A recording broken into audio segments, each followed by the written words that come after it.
Hello student, good evening. आज हम लोग स्टडी करेंगे क्वेश्चन नंबर 5 से। पिछले लेक्चर में हम लोग स्टडी किए थे क्वेश्चन नंबर 4 तक, तो आज शुरू करने वाले हैं क्वेश्चन नंबर 5 में आपको क्या कहता है। तो हम लोग स्टडी कर रहे हैं 5 मार्क्स का मोस्ट बीआई क्वेश्चन जो आपको ऑर्डर पॉइंट ऑफ व्यू से इंपॉर्टेंट है। तो चलिए हम लोग देखते हैं क्वेश्चन नंबर 5 में आपको क्या कहता है, कौन सा थ्योरम है। तो 5 में कहता है विद्युत द्विध्रुव क्या है। विद्युत द्विध्रुव के कारण किसी बिंदु पर विद्युतीय विभव के लिए व्यंजक प्राप्त करें। पहले कहता है इलेक्ट्रिक डाइपोल, विद्युतीय द्विध्रुव जो है से होता क्या है, द्विध्रुव, ठीक है, डाइपोल जिसको आप बोलते हो। तो कहता है कि दो बराबर एवं विपरीत आवेशों के बीच की न्यूनतम दूरी को विद्युतीय द्विध्रुव यानी विद्युत द्विध्रुव कहा जाता है। तो फर्स्ट ऑफ ऑल विद्युत द्विध्रुव किसको हम लोग कहते हैं, यहाँ पर थोड़ा सा ध्यान दीजिएगा, ठीक है।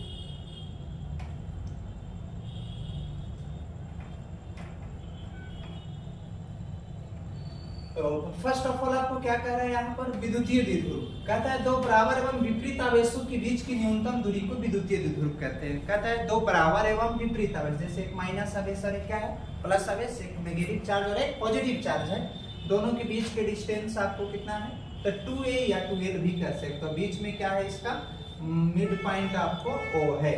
तो कहता है कि दो बराबर एवं विपरीत आवेश, दो बराबर एवं विपरीत आवेश के बीच की न्यूनतम दूरी को विद्युतीय द्विध्रुव कहते हैं, ठीक है। इसे 2l से सूचित किया जाता है या 2a से सूचित किया जाता है, उससे कोई दिक्कत नहीं है। आगे क्या कह रहा है, विद्युतीय द्विध्रुव के कारण किसी बिंदु पर विद्युतीय विभव, मैं बताया हूं, पीछे बताया था कि एक होता है अक्ष पर, एक निरक्षीय होता है यानी लंबवत जिसको बोलते हैं। यहाँ कह रहा है कहीं भी रह सकता है, एनी पॉइंट की बात किया जा रहा है। तो फर्स्ट ऑफ ऑल क्या किए, AB एक विद्युतीय द्विध्रुव है।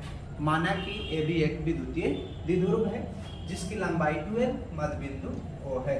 मध्य बिंदु O से r दूरी पर कोई बिंदु क्या है, P स्थित है। तो हम लोग क्या किए, यहाँ पर देखिए हमको डिस्टेंस, एक पर माइनस Q चार्ज है, प्लस Q, तो डिस्टेंस हमको जहाँ पर चार्ज एक BP और एक क्या हो गया AP, एक डिस्टेंस AP और एक चाहिए क्या BP। तो ध्यान देने वाली बात है कि AP और BP की जब बात किया जा रहा है तो AP हम लोग कैसे डिफाइन करें, कैसे हम लोग AP का वैल्यू निकालेंगे।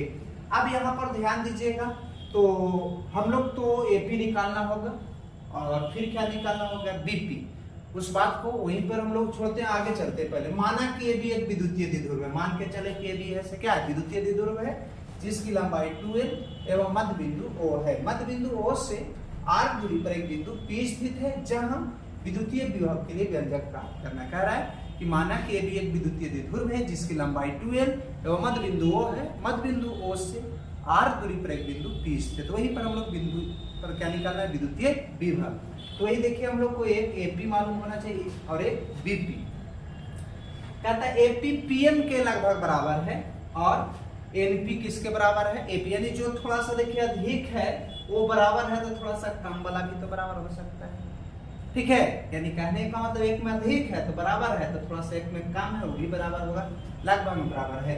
समकोण त्रिभुज BOM में, समकोण त्रिभुज BOM में cos थीटा बराबर B/H होता है, तो OM का वैल्यू L cos थीटा। उसी प्रकार समकोण त्रिभुज AON में क्या हो जाएगा, तो cos थीटा बराबर B/H, तो बोलिए ON बराबर L cos थीटा। ON बराबर क्या निकलेगा, L cos थीटा।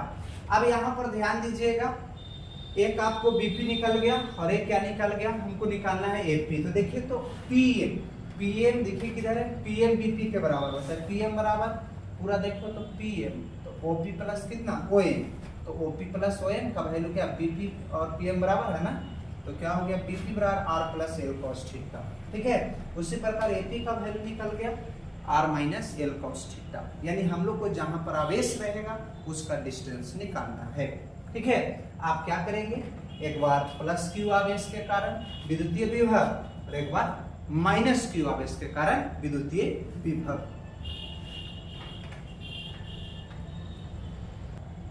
कहता है बिंदु A पर स्थित प्लस Q आवेश के कारण विद्युतीय विभव, ठीक है। एक बिंदु A पर प्लस Q आवेश है और B पर माइनस। तो पहले हम लोग A पर क्या होता है विद्युतीय विभव, V बराबर 1/4 Q/r। तो एक AP कह रहा है, तो क्या हो AP, अभी मैंने V बराबर 1/4 Q/AP का वैल्यू निकाला R minus L cos theta, R minus L cos theta.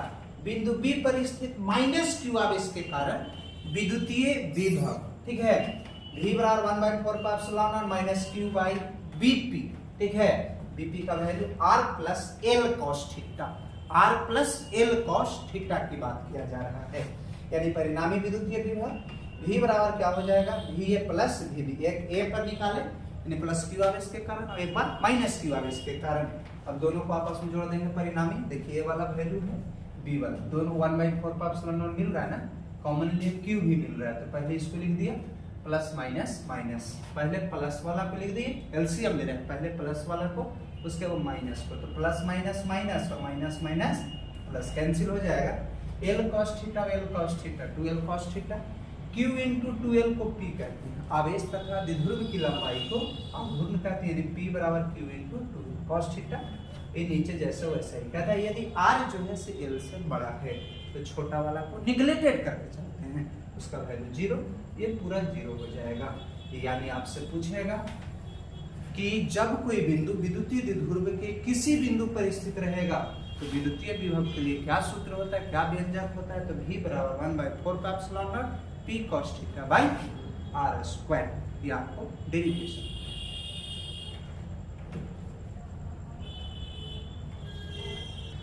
Question number 6 में आपको क्या कहता है, कहता है कि विद्युत द्विध्रुव के कारण किसी बिंदु पर विद्युतीय क्षेत्र की तीव्रता के लिए व्यंजक प्राप्त करें। कह रहा है कोई बिंदु पर विद्युतीय क्षेत्र की तीव्रता के लिए क्या फॉर्मूला होता है, क्या सूत्र होता है, मोस्ट वेरियाई क्वेश्चन मैं बता रहा हूं, इसको एक बार पढ़ लेना है, ठीक है।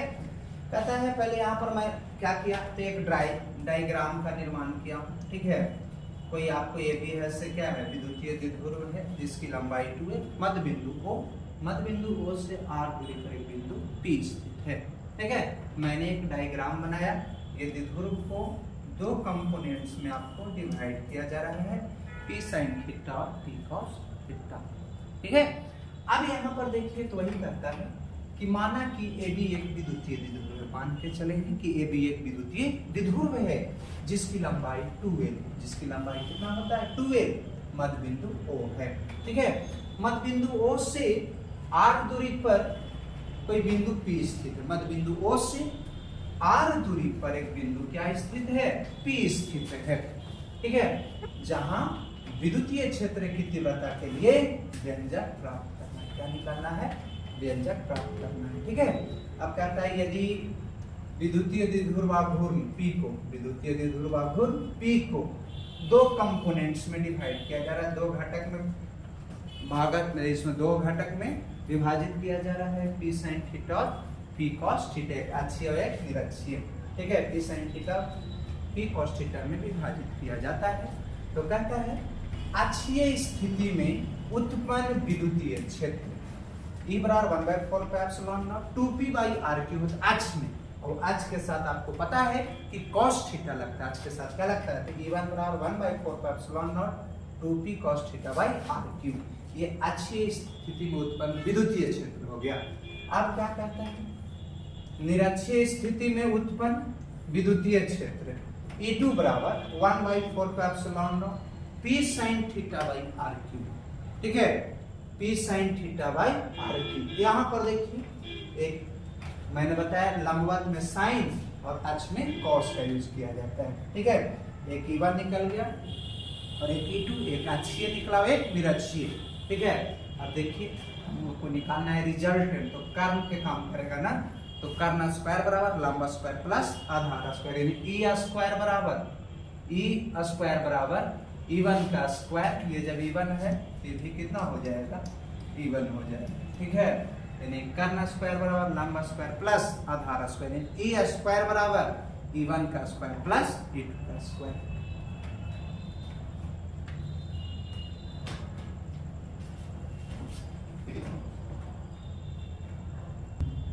परिणामी विद्युतीय क्षेत्र की मैं बात कर रहा हूं, तो क्या होता है, कर्ण स्क्वायर बराबर लंबा स्क्वायर प्लस आधार स्क्वायर, E स्क्वायर बराबर E1 का स्क्वायर प्लस E2 का स्क्वायर को उधर लेके जाओगे ना, रूट हो जाएगा। E1 का value 1/4 pi epsilon not 2P cos theta by r³ और E2 का वैल्यू है 1/4 pi epsilon not P sin theta by R cube, दोनों में मिल रहा है उसको कॉमन ले लिए, ठीक है। तो 2 का square 4 cos square theta sin square theta, square root cancel हो जाएगा, sin स्क्वायर थीटा बराबर 1 माइनस cos स्क्वायर थीटा, तो क्या होगा E बराबर 1/4 का epsilon not P by R cube और 1 प्लस 3 cos स्क्वायर थीटा। ये जब कोई बिंदु विद्युतीय द्विध्रुव के किसी बिंदु पर स्थित रहेगा तो विद्युतीय क्षेत्र की तीव्रता E बराबर 1/4 का epsilon not P by R cube 1 प्लस 3 cos स्क्वायर थीटा। कहता है यदि परिणामी विद्युतीय क्षेत्र E के साथ अल्फा कोण बनाता है, कितना कोण बनाता है? अल्फा कोण। तो tan डायरेक्शन जिसको बोलते हैं tan थीटा बराबर लंबाई क्या होता है आपको आधार, इसका वैल्यू रख दिए। देखिए दोनों सेम है, कट जाएगा, ये भी कट जाएगा, P से भी कैंसिल होगा, तथा sin थीटा बटा cos थीटा 2 ना, तो sin बटा cos tan होता है, tan को उधर लेके जाइएगा इनवर्स, डायरेक्शन भी निकल गया, ठीक है। ये आपको डेरिवेशन निकालने के लिए कह रहा था। क्वेश्चन नंबर 7 में आपको क्या कहता है, मोस्ट वीवीआई क्वेश्चन आपको है, ठीक है। कहता है कि समांतर प्लेट संधारित्र की धारिता के लिए सूत्र प्राप्त करें। क्या रहा है कि समांतर प्लेट संधारित्र की धारिता के लिए व्यंजक प्राप्त करना है, क्या डेरिवेशन होता है, क्या फॉर्मूला होता है, उसी को आपको निकालना है। तो फर्स्ट ऑफ ऑल हम लोग क्या कर रहे हैं, एक डायग्राम बना रहे हैं। कैसा? तो समांतर प्लेट संधारित्र, एक संघनक प्लेट है, एक संग्राहक प्लेट है, एक ए और एक क्या है बी, एक पर प्लस क्यू आवेश और एक बार माइनस। तो जगह पर माइनस आवेश रहता है उसको संघनक प्लेट, और जगह पर प्लस आवेश रहता है उसको संग्राहक प्लेट, और एक भूधरित्र मतलब भूमि से जुड़ा हुआ है। दोनों प्लेट की दूरी कितना है d, ठीक है, और क्षेत्रफल इसका a। तो इसको हम लोग कैसे लिखेंगे वो चीज ध्यान दीजिए। कहते हैं माना कि ये भी एक समांतर प्लेट संधारित्र है, मान के चले हैं कि ए बी जो है समांतर प्लेट संधारित्र है, ठीक है, जिसमें ए संग्राहक प्लेट, जिसमें ए जो है से संग्राहक प्लेट है और बी जो है से संघनक प्लेट है, जो भूधरित्र है मतलब भूमि से जुड़ा हुआ है। संघनक प्लेट जो है से भूमि से जुड़ा हुआ है। अब कहते हैं इनके बीच की दूरी d एवं क्षेत्रफल a है, इसके बीच की दूरी कितना है d, और प्लेट है तो इसका क्षेत्रफल तो होगा ना, क्षेत्रफल a है। अब कहता है ध्यान दीजिएगा, आवेश का पृष्ठीय घनत्व तो फॉर्मूला होता है, बताया था आवेश के प्रति एकांक क्षेत्रफल स्मॉल सिग्मा बराबर क्यू बाई ए, तो क्यू बराबर सिग्मा, क्यू बराबर सिग्मा है। अब देखो तो प्लेटों के बीच का विभवांतर v बराबर डब्ल्यू बाई क्यू, v बराबर क्या होता है डब्ल्यू बाई क्यू होता है, v तो v डब्ल्यू बराबर क्या होता है फोर्स इनटू डिस्प्लेसमेंट, तो डब्ल्यू बराबर F into D, 1 by Q को e बोलते हैं।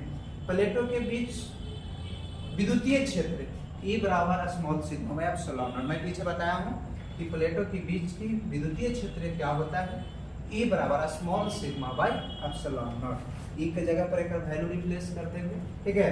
क्या करेंगे बाबू, यहाँ पर देखिए भी E का वैल्यू कितना रखेंगे हम लोग, sigma by epsilon not.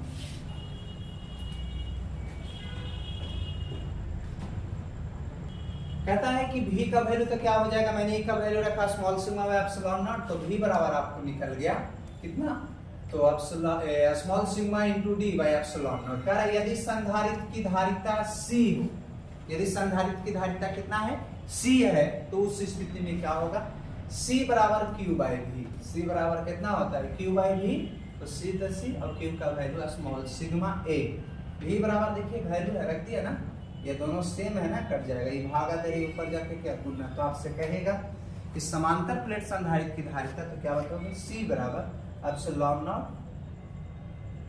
Not A divided by D, या एप्सिलॉन r का वैल्यू तो आपको पता है कि बाई में उसका वैल्यू 1 होता है, तो इसमें मल्टीप्लाई कर दीजिए, कोई फर्क पड़ने वाला है नहीं, ठीक है। तो या C बराबर epsilon r A by D, epsilon not का वैल्यू आपको पता है ये क्षेत्रफल है, इसका वैल्यू 1 होता है, प्लेटों के बीच की दूरी कितना है 50 है। तो आपसे समांतर प्लेट संधारित्र धारिता की बात करेगा, समांतर प्लेट संधारित्र की धारिता की बात करेगा। ये देखिए फॉर्मूला 5-6 आपको 5 नंबर में मोस्ट वीवीआई क्वेश्चन है आपका, और पूछा हुआ क्वेश्चन है और आने की भी पॉसिबिलिटी है, ठीक है। क्वेश्चन नंबर आपको 8 में क्या कर रहा है, एक आवेशित संधारित्र में संचित ऊर्जा के लिए व्यंजक प्राप्त करना। कहता है एक आवेशित संधारित्र में संचित ऊर्जा के लिए व्यंजक प्राप्त करना है, क्या एनर्जी स्टोर होती है, ठीक है। तो आपको कोई आपका संधारित्र है उसमें एनर्जी स्टोर होती है, ठीक है। तो आपको आप कैपेसिटर कंडेंसर को टच करते हो, ठीक है, उसके वायर को, तो करंट मारता है, उसमें एनर्जी क्या होता है, स्टोर होता है। तो कितना एनर्जी स्टोर होता है, उसके लिए डेरिवेशन क्या होता है, ठीक है। ऑब्जेक्टिव फार्मूला तो आपको पता है, ये सब पूछता है। आप कह रहा है वही कि एक आवेशित संधारित्र में संचित ऊर्जा, स्टोर ऑफ एनर्जी, ठीक है, वही कहता है drive expression energy storing capacitor. कह रहा है कोई कैपेसिटर में एनर्जी स्टोर होती है, उसका डेरिवेशन क्या होता है। तो कहता है माना कि किसी संधारित्र की धारिता सी है, मान ले रहे हैं कि कोई आपको क्या है, ये जो आपका है से संधारित्र, ठीक है, कोई रिजिड बॉडी टाइप का है आपको, ठीक है।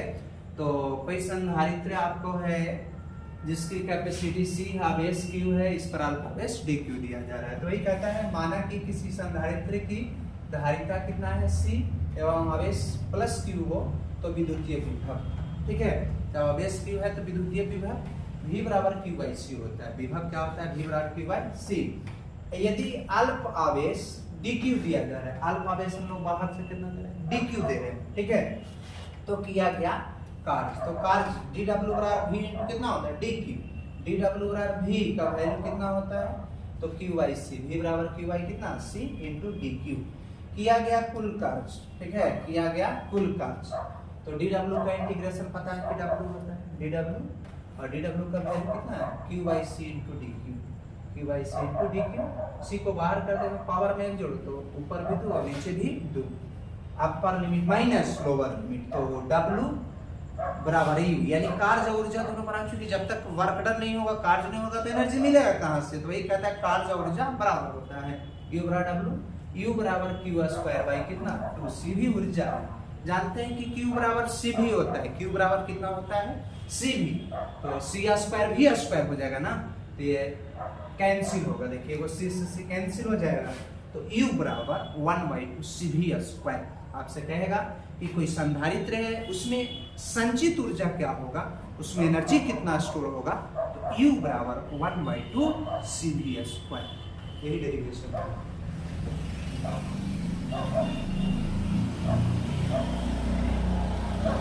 क्वेश्चन नंबर हम लोग 9 देखते हैं, एक और क्वेश्चन 5 मार्क्स का VVI क्वेश्चन है। बेलनाकार संधारित्र की धारिता के लिए व्यंजक प्राप्त करें। कह रहा है कोई बेलनाकार संधारित्र है उसकी धारिता के लिए क्या व्यंजक होता है, कहता है derivation of the capacitance of cylindrical capacitor. कह रहा है कि डेरिवेशन निकालना है सिलेंड्रिकल प्लेट कैपेसिटर के लिए, ठीक है। अब यहाँ पर ध्यान दीजिएगा, बेलनाकार संधारित्र की धारिता के लिए तो फर्स्ट ऑफ ऑल हम लोग बेलनाकार प्लेट संधारित्र का निर्माण कर रहे हैं। तो ये आपका एक बेलनाकार हो गया, उसके साथ एक और भी कनेक्ट है, यानी एक संग्राहक बेलन है और एक क्या है, संघनक बेलन, ठीक है। देखिए बाहर वाला संग्राहक बेलन, तो जो संग्राहक रहता है पृथ्वी से जुड़ा हुआ रहता है, और अंदर वाला संघनक जो पृथ्वी से जुड़ा हुआ नहीं रहता है, ठीक है। एक पर प्लस आवेश और एक पर माइनस, और इसके आज 4 दूरी पर एक बिंदु P स्थित है। इसको कैसे हम लोग ड्राइव करेंगे, कहता माना कि ये भी एक बेलनाकार संधारित्र, मान के चला है कि ये भी एक क्या है, बेलनाकार संधारित्र है जो 2 समाक्षीय बेलन A और B से बना है। कह रहा है कि ये भी एक बेलनाकार संधारित्र है जो आपको 2 समाक्षीय बेलन, मतलब दोनों का अंश क्या है, समान है, समाक्षीय बेलन A और B से बना। कह रहा माना कि ये भी एक बेलनाकार संधारित्र है, ठीक है, जो 2 समाक्षीय बेलन A और B से बना है, ठीक है, जिनकी त्रिज्याएं A और B है, जिसकी त्रिज्याएं स्मॉल a और स्मॉल b है, ठीक है। कहता है A संग्राहक बेलन तथा B संघनक बेलन है। कह रहा है कि A जो है से कौन सा बेलन हो गया आपको, संघनक बेलन, और B जो है से संग्राहक बेलन है। B है से क्या है, तो ध्यान देने वाली बात है मेरे प्यारे बच्ची। क्या कह रहा है यहाँ पर, A जो है से संग्राहक बेलन है, A जो है से आपका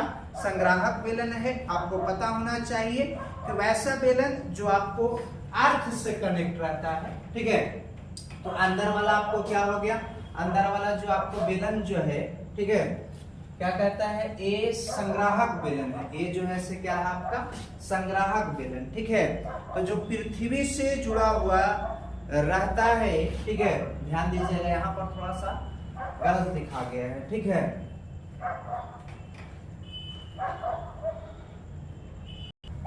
क्या कह रहे थे यहाँ पर ए संग्राहक बेलन, देखिए गलत लिखा गया था, संघनक की जगह पर संग्राहक हो गया था और संग्राहक की जगह पर संघनक। देखिए यहाँ पर कह रहा ए संग्राहक बेलन, ए जो है से कैसा बेलन है, संग्राहक, जो अर्थ से जुड़ा हुआ नहीं रहता है उसको संग्राहक, तो ए जो है संग्राहक बेलन और बी जो है से संघनक बेलन है जो भूधारित है, जो आपको भूमि से जुड़ा हुआ रहता है, पृथ्वी से जुड़ा हुआ रहता है उसको संघनक बेलन कहते हैं। बोला नहीं आपको, ये बेलन है, ठीक है। यहाँ पर मैं क्या कर देता हूँ, ठीक है, बेलन कर देता हूँ, ठीक है, थोड़ा सा मिस्टेक हो गया है, बेलन। अब यहाँ पर बेलन की यहाँ पर ध्यान दीजिएगा और फिर से मैं रिपीट करता हूँ कि माना कि ये भी एक बेलनाकार संधारित्र है जो दो समाक्षीय बेलन ए और बी से बना है जिनकी त्रिज्याएं स्मॉल ए और स्मॉल बी है।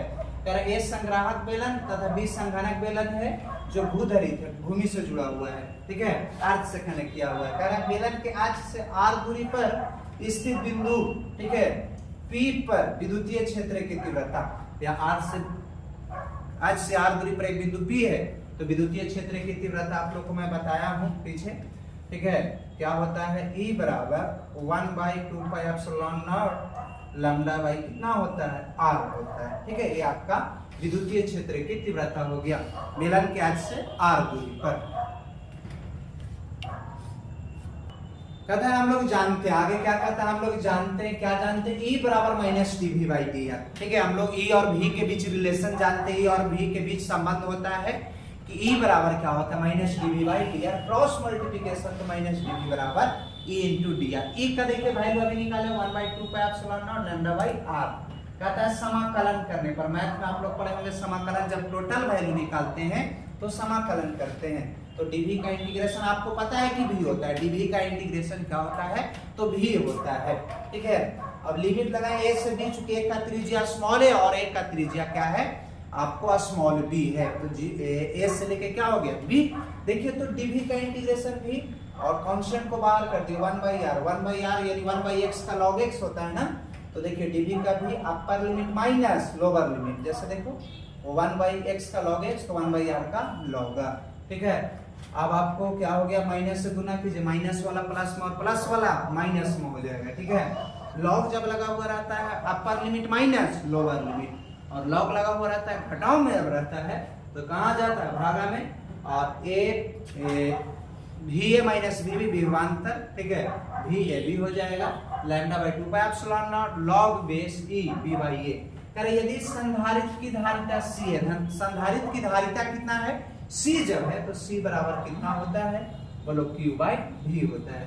c q का वैल्यू लैम्डा है, अभी पीछे निकाले हुए थे, और इसका वैल्यू तो देखो लैम्डा से लैम्डा कैंसिल हो गया, तो भागा दे रहे ऊपर जाके क्या करेगा गुणा, ठीक है, नीचे भागा दे रहे ऊपर जाके क्या करेगा तो गुणा करेगा, ठीक है, ये कट जाएगा, ठीक है। लैम्डा से यहाँ पर मैं शो नहीं किया हूँ, ठीक है, कैंसिल हो जाएगा, फिर भागा दे रहा ऊपर जाके गुणा। देखिए आप देखिए यहाँ पर ये भी डेरिवेशन हो गया, दूध से गुणा कर सकते हो या दूध से भागा दे सकते हो, ठीक है, या नहीं तो इतना ना लिख के आप ये भी लिख सकते हो, क्योंकि लॉग बेस ई का वैल्यू होता है 2.302। इस वर्ष आपको 5 मार्क्स में क्वेश्चन पूछा हुआ था, ठीक है। तो आज बस इतना ही मेरे प्यारे बच्चे, और भी क्वेश्चन 5 मार्क्स का स्टडी करेंगे तो नेक्स्ट लेक्चर में, ठीक है। अगर ये वीडियो अच्छा लगे तो एक बार लाइक सब्सक्राइब जरूर करें, ठीक है, और इस वीडियो को शेयर भी करें। मैं बता रहा हूँ बोर्ड ऑफ फाइंड एजुकेशन से मोस्ट वीवीआई क्वेश्चन 5 मार्क्स है जो बोर्ड में आपको आने वाला है या आ चुका है, ठीक है। तो थैंक्स वॉचिंग दिस वीडियो।